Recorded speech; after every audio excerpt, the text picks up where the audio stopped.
Hello, my lovely lunatics. We're going to read Chapter 3 of Zen and the Art of Archery by Eugen Hairgel. So these are quick to edit and get up just to get a video up for you guys. If you've not already subscribed, please do that. Smash the thumbs up button. If you are enjoying Zen and the Art of Archery, ring the notification bell so you get notified when new chapters go up. And let's get into it. That the way of the artless art is not easy to follow, we were to learn during the very first lesson. The master begun by showing us various Japanese bows, explaining that their extraordinary elasticity was due to their peculiar construction and also to the material form which they are generally made, namely bamboo. But it seemed even more important to him that we should note the noble form which the bow, it is over 6 feet long, assumes as soon as it is strung, and which appears the more surprising the further the bow is drawn. When drawn to its full extent, the bow encloses the all in itself, explained the master, and that is why it is important to learn how to draw it properly. Then he grasped the best and strongest of his bows, and standing in a ceremonious and dignified attitude, let the lightly drawn bowstring fly back several times. This produces a sharp crack mingled with a deep thrumming, which one never afterwards forgets when one has heard it only a few times. So strange is it, so thrillingly does it grip the heart. From ancient times it has been credited with the secret power of banishing evil spirits, and I can well believe that this interpretation has struck root in the whole Japanese people. After this significant introductory act of purification and consecration, the master commanded us to watch him closely.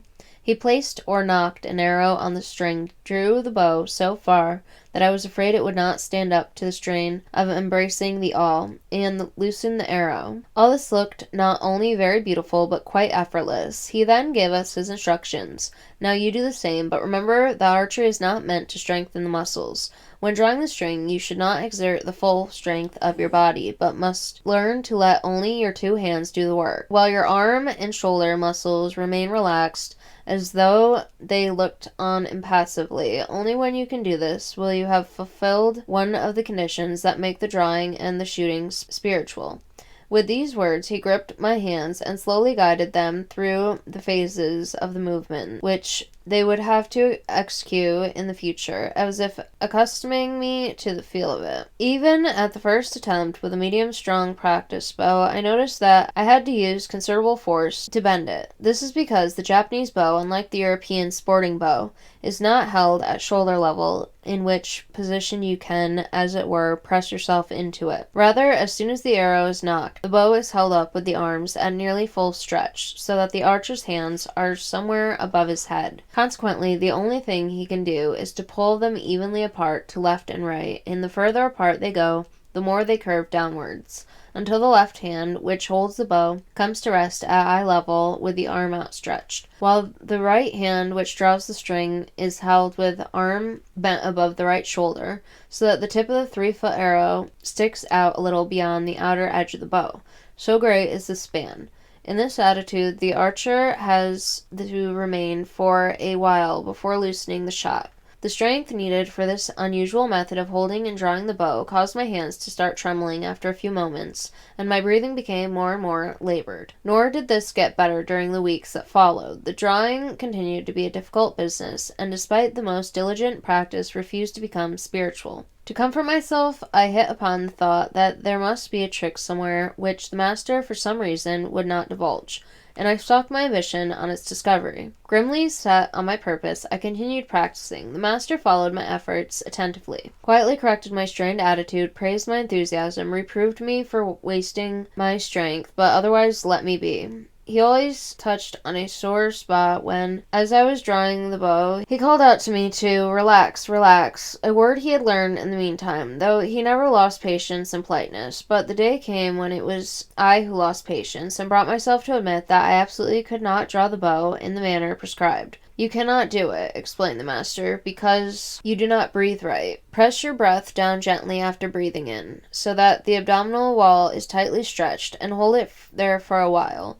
Then breathe out as slowly and evenly as possible, and after a short pause, draw a quick breath of air again, out and in continually, in a rhythm that will gradually settle itself.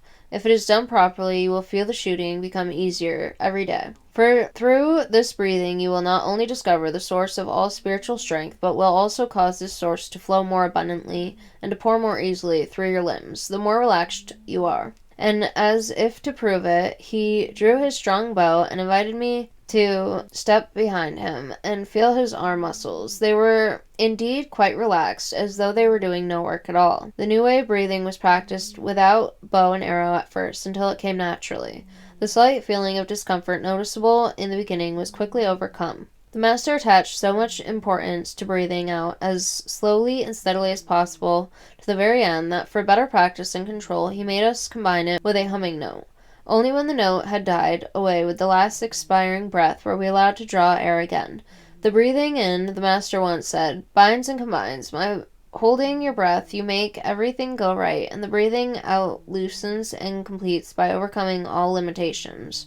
But we could not understand that yet. The master now went on to relate the breathing, which had not, of course, been practiced for its own sake. To archery, the unified process of drawing and shooting was divided into sections: grasping the bow, knocking the arrow, raising the bow, drawing and remaining at the point of highest tension, losing the shot. Each of them began with breathing in, was sustained by firm holding of the down-pressed breath, and ended with breathing out. The result was that the breathing fell into place spontaneously and not only calculated the individual positions and hand movements, but wove them together in a rhythmical sequence depending for each of us on the slate of his breath capacity. In spite of its being divided into parts, the entire process seemed like a living thing wholly contained in itself, and not even remotely compared to a gymnastic exercise, to which bits can be added or taken away without its meaning and character being thereby destroyed. I cannot think back to those days without recalling over and over again how difficult I found it, in the beginning, to get my breathing to work out right. Though I breathed in technically the right way, whenever I tried to keep my arm and shoulder muscles relaxed while drawing the bow, the muscles of my legs stiffened all the more violently, as though my life depended on a firm foothold and secure stance, and as though, like Atenius, I had to draw strength from the ground. Often the master had no alternative but to pounce back as lightning on one of my leg muscles and press it in a particularly sensitive spot. When to excuse myself, I once remarked that I was consciously making an effort to keep relaxed. He replied, "That's just the trouble. You make an effort to think about it. Concentrate entirely on your breathing as if you had nothing else to do." It took me a considerable time before I succeeded in doing what the master wanted. But I succeeded. I learned to lose myself so effortlessly in the breathing that I sometimes had the feeling that I myself was not breathing, but, strange as this may sound, being breathed. And even when, in hours of thoughtful reflection, I struggled against this bold idea, I could no longer doubt that the breathing held out all that the master had promised. Now and then, and in the course of time, more and more frequently, I managed to draw the bow and keep it drawn until the moment of release, while remaining completely relaxed in body without my being able to say how it happened. The qualitative difference between these few successful shots and the innumerable failures was so convincing that I was ready to admit that now at last I understood what was meant by drawing the bow spiritually. So that was it, not a technical trick I had tried in vain to put up, but liberating breath control with new and far-reaching possibilities.